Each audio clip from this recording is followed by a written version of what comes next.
Then you think about this other, matchup on Sunday.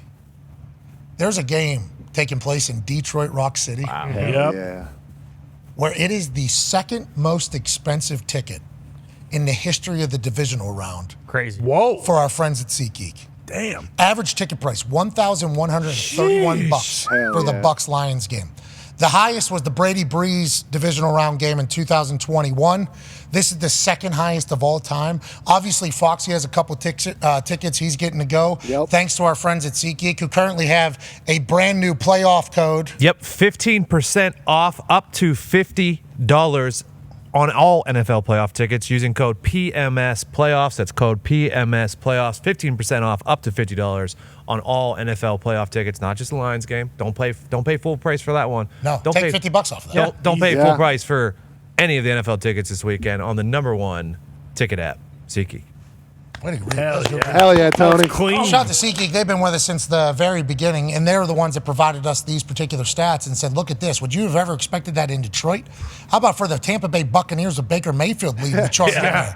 This is must-see. This is Detroit's entire city, entire fan base coming together, and it's not an easy ticket to get to, but the game is about to be electrifying, I assume, in there. Yeah, 100%. These are expensive because this is once in a lifetime. And at my age, you don't get many chances to have a once in a lifetime moment. So I had to go. So shout out to you, shout out to SeatGeek. And I mean, when I'm there, I'm probably getting to get to see a little bit of Barry Sanders, a little bit of Calvin Johnson, a little bit of Eminem, Tim Robinson, Ninja. That's once in a lifetime. That's why these tickets are so expensive. And that's why I've been thinking about it every single day of every single hour this entire week. I'm very, very fired up. It has become a little bit of a Hollywood spectacle before the game. Yeah. Oh, yeah. Absolutely. This has never happened to Detroit.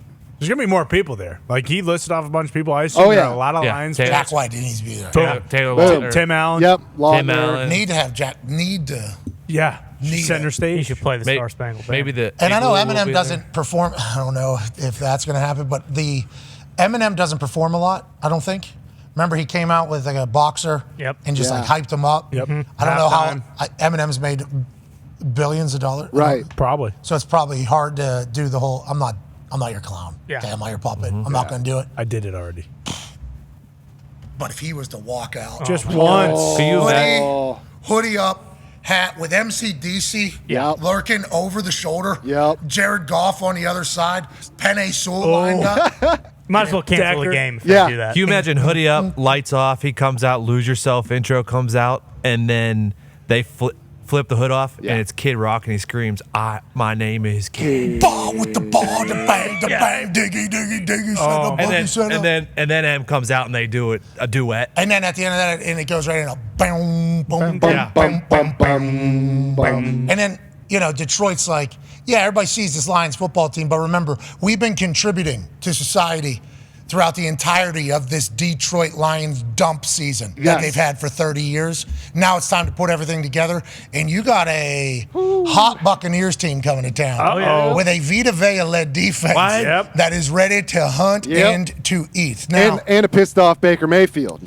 Well, CJGJ's no stranger to somebody potentially being a little pissed off about what he does or says. CJGJ, obviously an absolute dog from New Orleans Saints and the Philadelphia Eagles. Now he's with the Detroit Lions. Seems like whenever you say, that guy's a lion.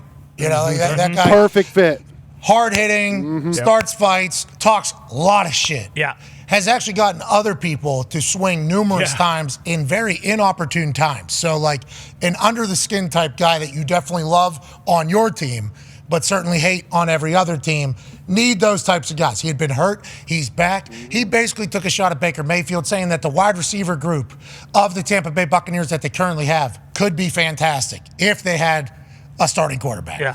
So didn't say Baker's name, but certainly in there. And he mentioned some of the names of wide receivers: Mike Evans, Chris Godwin, Russell Gage. And then Baker Mayfield responded and said, I don't think CJGJ's been looking at any film. No. Russell Gage hasn't taken a single snap for us all year. So he responded to CJGJ in a way where he said, I have respect for CJGJ. We do that.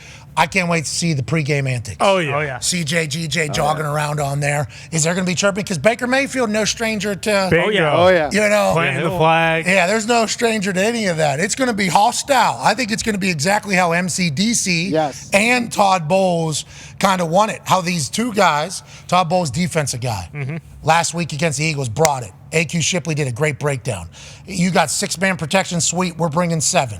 You got 7-man protection, sweet, we're bringing 8. And just completely screwed the Philadelphia Eagles. Now, was there any adjustments made by the Eagles, Brian Johnson, Nick Sirianni? A lot of people said no throughout the entire game, which is why people aren't necessarily thrilled that Brian Johnson might be the head coach. But the joust between Ben Johnson and Todd Bowles, and the vibes between MCDC and Todd Bowles, and a team that's been there recently, the Tampa Bay Buccaneers, and a team that never has, with the same mentality of being like a physical football team, let's have a game in Detroit worth $1,131 per average ticket price. Yeah, and allegedly last week at Ford Field, it was the second loudest stadium ever. I don't know if that's real. Did they have the soundometer thing that we not got? ours. That's what I saw it on the internet, so I'm assuming it's real. What was So I the can't. decibels? Yeah, it wasn't I believe real. they said it was 131, as loud as a jet engine. 131? Arrowhead was Arrowhead, or was it Seattle? One of the Arrowhead. two. Arrowhead was like 140. Yep.